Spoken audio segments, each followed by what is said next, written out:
ಇವಾಗ real number part y√3 is rational ಅಂತ prove ಮಾಡಬೇಕು. ಇದನ್ನ ಯಾವ ಥರ ಮಾಡ್ಬೋದು ಅಂದರೆ ಇದ್ರದ್ದು ಕಾಂಟ್ರಾಡಿಕ್ಷನ್ ಅಂದರೆ ಇದ್ರದ್ದು ಆಪೋಸಿಟ್ನ ನಿಜ ಅಂತ ತೆಗಿಬೇಕು. ಹಂಗಂದ್ರೆ √3 ಬಿ ರಾಶನಲ್ ಅಂತ ಬರಿಬೇಕು. ಇದು ರಾಶನಲ್ ಆದರೆ √3ನ p/q ಫಾರ್ಮಲ್ ಬರೆದು ಅಲ್ಲಿ q is not equal to 0 and p and q are integer ಅಂತ ಬರಿಬೇಕು. ಇದ್ಯಾಕೆ ಅಂದರೆ ರಾಶನಲ್ ನಂಬರ್ ಅಂದರೆ ಅದನ್ನ p/q ಫಾರ್ಮಲ್ ಬರಿಬೋದು, q ಮಾತ್ರ 0 ಆಗಂಗಿಲ್ಲ. ಯಾಕಂದರೆ q 0 ಆದರೆ ಅದ್ರದ್ದು ಮೀನಿಂಗ್ ಇರೋದೇ ಇಲ್ಲ.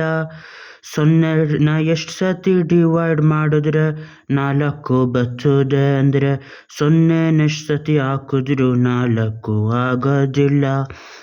ಇವಾಗ ಏನು ಮಾಡಬೇಕು ಅಂದರೆ p ಮತ್ತು qನ ಸಿಂಪ್ಲಿಫೈ ಮಾಡಿ a/b ಅಂತ ಬರಿಬೇಕು. ಯಾವ ಥರ ಅಂದರೆ 6/9ನ 3 3 ಅಂತ ಬರೆದು ಮ್ಯಾಕ್ಸಿಮಮ್ ಸಿಂಪ್ಲಿಫೈ ಮಾಡಬೇಕು. ಇಲ್ಲಿ a ಮತ್ತು b ಆಗಿರೋದು ಅವೆರಡು ಕೋಪ್ರೈಮ್ ಆಗಿರ್ತದೆ. ಕೋಪ್ರೈಮ್ ಅಂದರೆ ಅದೆರಡರಲ್ಲೂ ಯಾವುದೇ ಕಾಮನ್ ಫ್ಯಾಕ್ಟ್ರ್ ಇರೋದಿಲ್ಲ. ಇವಾಗೇನೋ ಮಾಡಬೇಕು ಅಂದರೆ ಎರಡರಲ್ಲೂ ಸ್ಕ್ವೇರ್ ಮಾಡಬೇಕು. Square on either side. ಇವಾಗ ಸಿಗೋದು √3 ಹೋಲ್ ಸ್ಕ್ವೇರ್. ಇಲ್ಲಿ a/b ಹೋಲ್ ಸ್ಕ್ವೇರ್.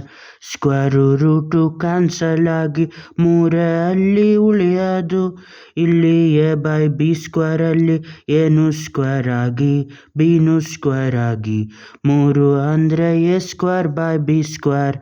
ಇಲ್ಲಿ ಎರಡು ಕಡೆನೂ b ಸ್ಕ್ವೇರ್ ಗುಣಿಸ್ಬೇಕು. 3 times of b square equal to a²/b square times of b square.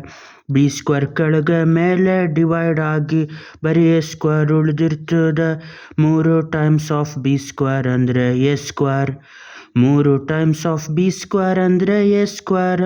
ಅದರ ಲೆಕ್ಕ ಅಂದರೆ 3 ಮತ್ತು b ಸ್ಕ್ವೇರ್ ಗುಣಿಸಿದ್ರೆ a ಸ್ಕ್ವೇರ್ ಆಯ್ತದೆ. ಅಲ್ಲಿಗೆ 3 a ಸ್ಕ್ವೇರ್ನ ಡಿವೈಡ್ ಮಾಡ್ತದೆ. 3 ಡಿವೈಡ್ಸ್ a ಸ್ಕ್ವೇರ್. ಅದೇ ಥರ ಥಿಯರಮ್ ಲೆಕ್ಕದಲ್ಲಿ 3 ಈವನ್ ಡಿವೈಡ್ಸ್ a. ಯಾಕೆ ಅಂದರೆ a ಸ್ಕ್ವೇರಲ್ಲಿ ಯಾವ್ಯಾವ ಫ್ಯಾಕ್ಟ್ರ್ ಇರ್ತದೋ ಆ ಫ್ಯಾಕ್ಟ್ರಲ್ಲಿ ಒಂದು 3 ಆಗಿರಬೇಕು. a ಸ್ಕ್ವೇರಲ್ಲಿ ಇದ್ಮೇಲೆ ಅದು a ಟೈಮ್ಸ್ ಆಫ್ a ಅಲ್ಲೂ ಆ ಫ್ಯಾಕ್ಟ್ರ್ ಇರಬೇಕು. a ಫ್ಯಾಕ್ಟ್ರುಗಳು 3 ಟೈಮ್ಸ್ ಆಫ್ 2 ಅಂತಿದ್ರೆ a ಸ್ಕ್ವೇರಲ್ಲಿ 3 ಟೈಮ್ಸ್ ಆಫ್ 2 ಆಗಿದ್ದು a ಸ್ಕ್ವೇರಲ್ಲಿ ಒಂದು ಫ್ಯಾಕ್ಟ್ರ್ ಇದ್ರೆ ಅದು 2 ಇದರಲ್ಲೂ ಇದ್ದು ಬರೀ a ಅಲ್ಲೂ ಆ ಫ್ಯಾಕ್ಟ್ರ್ ಇರ್ತದೆ. ಇವಾಗ ಏನು ಮಾಡಬೇಕು ಅಂದರೆ 3 ಡಿವೈಡ್ಸ್ a ಅಂದರೆ ಏನಂತ ಬರಿಬೋದು ಅಂದರೆ let a equal to 3c ಅಂತ ಬರಿಬೋದು. ಇವಾಗ ಅದೇ ಈಕ್ವೇಷನ್ಗೆ ಹಾಕಿದ್ರೆ 3 ಟೈಮ್ಸ್ ಆಫ್ b ಸ್ಕ್ವೇರ್ ಅಂದರೆ a ಬದಲು 3c ಹೋಲ್ ಸ್ಕ್ವೇರ್ ಅಂತ ಬರಿಬೋದು. 3 ಟೈಮ್ಸ್ ಆಫ್ b ಸ್ಕ್ವೇರ್ ಅಂದರೆ 3ಕ್ಕೂ ಸ್ಕ್ವೇರ್ ಮಾಡಿ cಗೂ ಸ್ಕ್ವೇರ್ ಮಾಡಬೇಕು. 3 ಟೈಮ್ಸ್ ಆಫ್ b ಸ್ಕ್ವೇರ್ ಅಂದರೆ 3 ಟೈಮ್ಸ್ ಆಫ್ 3 ಎಷ್ಟಾಯಿತು 9 c ಸ್ಕ್ವೇರು ಆಯಿತು. ಇವಾಗ ಎರಡು ಕಡೆನೂ ಡಿವೈಡ್ ಮಾಡಬೇಕು 3ರಿಂದ. ಇವಾಗ ಎಷ್ಟಾಯಿತು ಅಂದರೆ 3 times of b square by 3 9 times of c square by 3. ಇವಾಗ ಏನಾಯ್ತದೆ ಅಂದರೆ 3 ಡಿವೈಡ್ ಮಾಡ್ಬೋದು. ಅದು ಎಡಗಡೆ ಮಾಡ್ಬೋದು.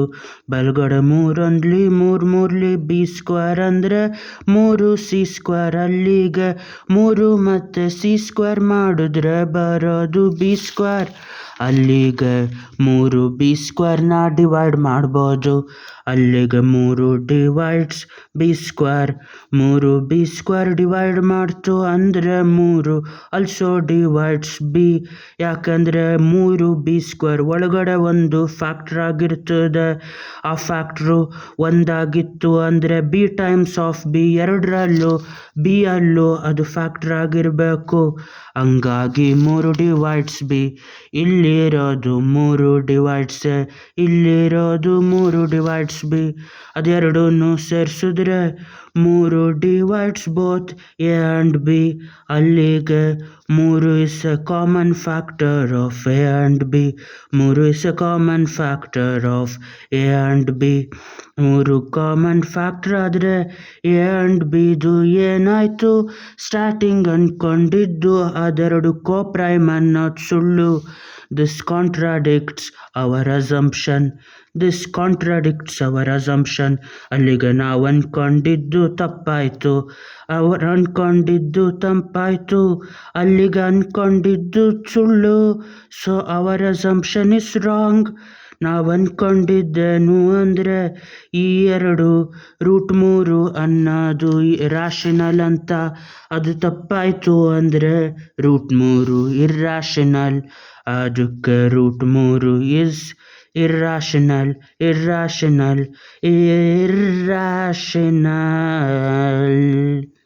Bye.